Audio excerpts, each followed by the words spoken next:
I welcome you all in the next video tutorial of Pharmacy Practice 30 year old. In this video, we are going to cover a simple topic of hospital pharmacy and its organization. As you can see, जैसे कि आप देख पा रहे हैं, this is a photograph of hospital pharmacy. That is a pharmacy inside the hospital. And over here, there are different type of drugs and pharmaceuticals are stored.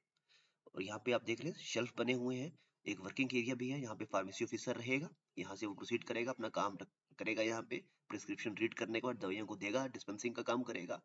और यहाँ पे डिफरेंट ड्रग्स रखी हैं और प्रोडक्ट्स रखे हैं इन डिफरेंट शेल्फ्स।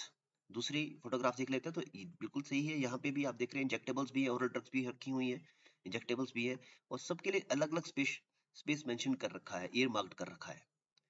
तो चलिए स्टार्ट करते हैं इस टॉपिक को।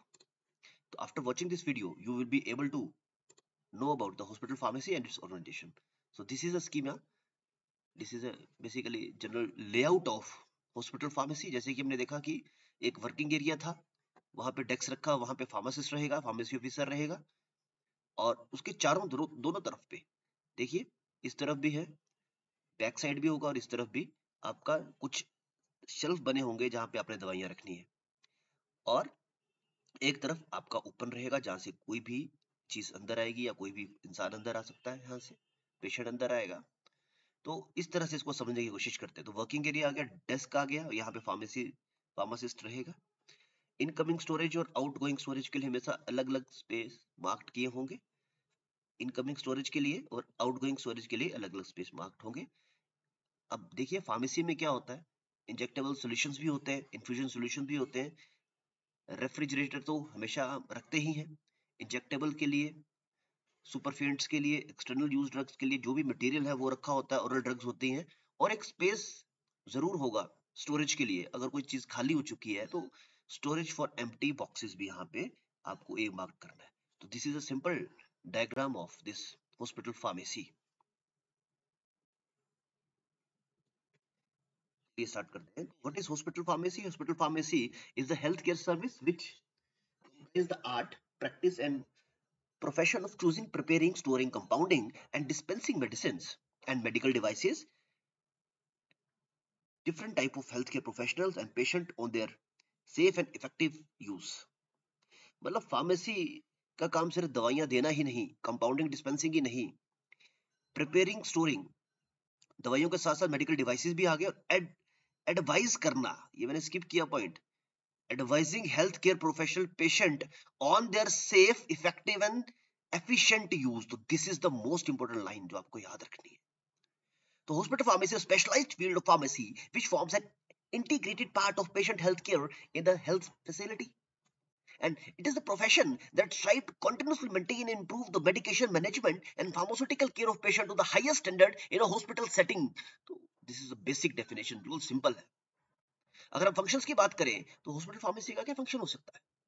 It provides specification for the purchase of drugs, chemical and the biologicals etc.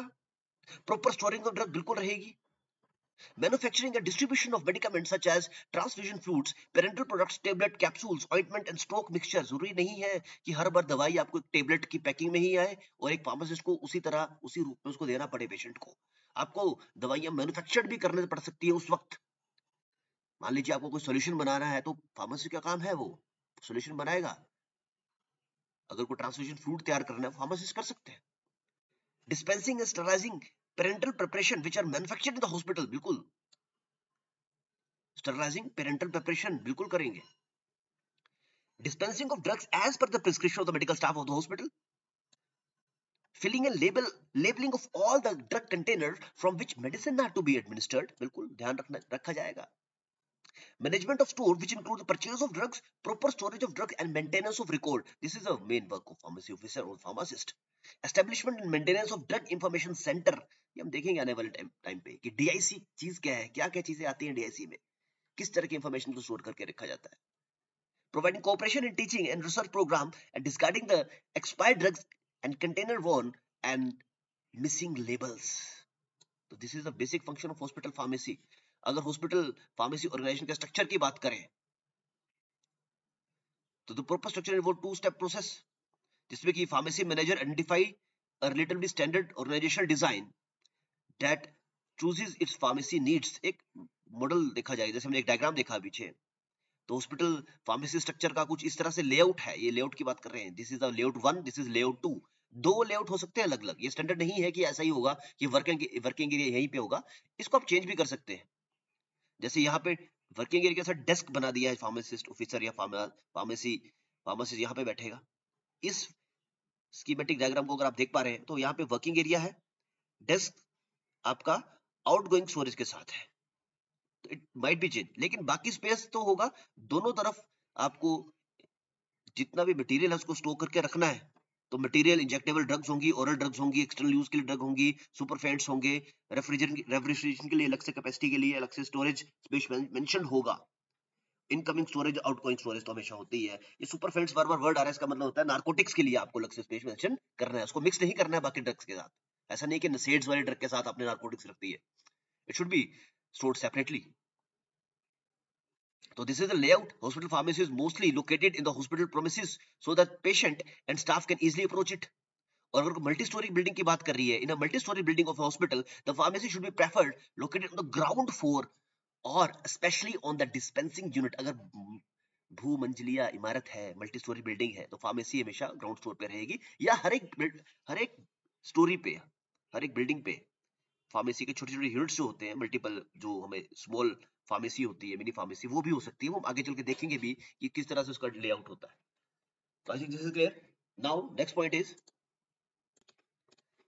The requirement of staff, specially pharmacist. कितनी बेड्स के लिए, कितने हॉस्पिटल में बेड्स के लिए कितने फार्मासिस्ट रिक्वायर्ड है, दिस इज वेरी इंपॉर्टेंट। अगर हम किसी भी हॉस्पिटल में 50 बेड कैपेसिटी है तो नंबर ऑफ फार्मासिस्ट 3 रिक्वायर्ड है, up to 100 bed 5 pharmacists are required, up to 200 bed 8 pharmacists are required, up to 300 bed 10 pharmacists are required, up to 500 bed 15 pharmacists are required। तो आपको याद रखना है table, this is very very important, that bed capacity के हिसाब से pharmacist की requirement कितनी है हॉस्पिटल्स में। अगर हम role and responsibilities of hospital pharmacist, this is very important component, इसकी बात करें तो simply role and responsibilities of hospital pharmacist जब भी होगी तो उसके कुछ बड़े इंपॉर्टेंट रोल्स आएंगे। सिर्फ डिस्पेंसिंग का काम ही नहीं है हॉस्पिटल में फार्मासिस्ट का, और भी बहुत सारे काम हैं। चलिए देखते हैं। हॉस्पिटल एंड थेरेपेटिक कमेटी, उसका मेंबर होगा फार्मासिस्ट। अभी हम देखेंगे क्या क्या रिस्पॉन्सिबिलिटीज रहेंगी। डिस्पेंसिंग तो करनी ही है, इन पेशेंट डिपार्टमेंट और आउट पेशेंट डिपार्टमेंट्स में ड्रग डिस्ट्रीब्यूशन का काम भी रहेगा, परचेजिंग कंट्रोल, सारा का सारा इन्वेंटरी कंट्रोल और बजट मैनेजमेंट भी एक फार्मासिस्ट का ही काम है। Controlled substances and procurement and distribution, narcotics लेने हैं, फार्मासिस्ट बताएगा कि ये वाले ड्रग्स नार्कोटिक्स हैं और ये हमें प्रोक्योर करनी है, इतनी प्रोक्योर करनी है। Manufacturing bulk and sterile products, हमने देख लिया कि फार्मासिस्ट का काम सिर्फ दवाई देना ही नहीं, वो मैन्युफैक्चरिंग भी करेगा बल्क और स्टेरल प्रोडक्ट्स की व्हेनेवर रिक्वायर्ड। हॉस्पिटल फार्मूलरी में हम देखेंगे हॉस्पिटल फार्मूलरी क्या चीज है, उसमें फार्मासिस्ट का क्या क्या रोल है। इन्वेस्टिगेशनल यूज ऑफ ड्रग, कोई ड्रग क्लिनिकल ट्रायल्स के लिए हॉस्पिटल में आती हैं, उसमें भी फार्मासिस्ट का रोल रहेगा। एजुकेशन एंड ट्रेनिंग प्रोग्राम में तो फार्मासिस्ट हमेशा अपनी अहम भूमिका ही निभाएंगे, सदैव वो सबसे आगे तत्पर रहेंगे कार्य करने के लिए। Now, number first function, hospital and therapeutic committee. Pharmacist is an important member of hospital and therapeutic committee. A pharmacist usually come second in command after the physician in the committee. तो pharmacist का बहुत बड़ा role है। And pharmacist maintain and pharmacist work toward to maximize and maintain rational use of drug, ताकि drug का rational use हो।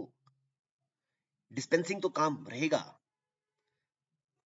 तो before dispensing of drug, pharmacist must make sure about the correct prescription in the drug and validity with regard to diagnosis and treatment. Pharmacist का काम है उसको validate करे proper तरीके से। And pharmacist should also check for any modification with respect to dosage regimen. बिल्कुल कर सकता है, in consultation with the physician he can. Drug distribution की अगर बात करें, pharmacist has a major role in supervises regarding proper distribution of drugs across inventory, pharmacy, floor pharmacy, ward pharmacy, IPD, OPD to avoid any ambiguities or other failures. बिल्कुल pharmacist का drug distribution में अहम role है। Hospital में हर जगह पे drug properly distribute हो, वो फार्मासिस्ट की ही रिस्पांसिबिलिटी है।